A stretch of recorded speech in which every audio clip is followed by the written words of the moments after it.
And now we're going to go over how to properly get into upward facing dog. Now, an upward facing dog usually comes after chaturanga, which we went over in the last video. So, we are in chaturanga. Here we are. Okay, now, first thing, feet. Flip them over. So, in chaturanga, we're still on the balls of our feet. In upward facing dog, flip to the tops of your feet. Now, this can be done together or it can be done individually. Okay, that's the first step. So heart moves forward, bend your elbows, flip to the tops of your feet. Now, you're going to press the floor away, lifting your chest towards the ceiling. Now, there are a lot of minor adjustments here that you can pick up. So let's start with our legs on the floor so you can feel what this feels like. So eventually your legs will not be on the floor, they'll actually be lifted. So just the tops of my feet and my palms are pressing into the floor. But if you're newer, if you want to get more of the upper body feel, start with your legs on the floor to feel it. Alright, so legs on the floor, hands, now your hands are stacked underneath your shoulders. Okay, let me find an angle so you can see this. So again, feet hip distance apart, tops of feet on the floor. Now, feel this is a back bend. It's also a heart opener, chest opener, back bend. So as you press the floor, press your hands on the floor, you're gonna inhale, lift your heart, and you're gonna feel this back bend, this stretch in your middle and your upper back. You're gonna squeeze your shoulder blades together. All right, so now another modification, check it out. Look at my shoulders. They're scrunched up to my ears.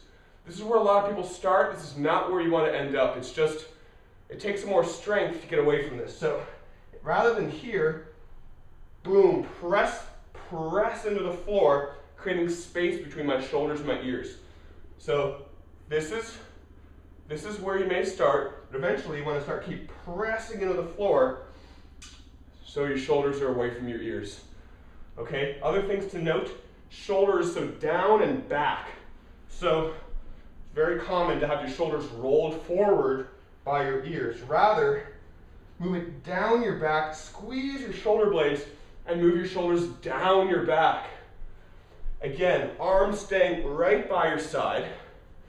Arms right by your side. Eyes of your elbows continuing to be forward. Just moving through chaturanga. Okay, now let me show you what this looks like from different angles. So we're in high plank, hinge forward, exhale down, flip your feet over, next inhale, upward facing dog, and that's what it looks like. So this will come, upward facing dog will come on an inhale. So as you inhale, lift, open your chest, spread your chest, and really breathe into the opening that's occurring in your upper chest. So again, press the floor, press your hands to the floor. Big thing to note, shoulders down your back. You see that? You can even roll. Shoulders rolling down and back. See that? Shoulders down, squeeze your shoulder blades. See if you can see this from here. Squeeze your shoulder blades, pinching your shoulder blades together. And again, arms right by your side. They're not here, right by your side. All right, now depending on flexibility of shoulders, of your upper back, this will look different to each person, okay? Just things to note is, again, shoulders away from your ears, pressing the floor, and then open up your chest. So this is very a tendency, and depending on your back flexibility, you may or may not feel that lift. Just feel where, if it feels tight in your back, stay there, and imagine opening from your middle and your upper back. So rather than just hairpinning at your lower back, where it's just like one bend, imagine opening up from your middle and your upper back as well. So I hope those modifications help, things to think about as you're practicing yoga, and I'll talk with you soon.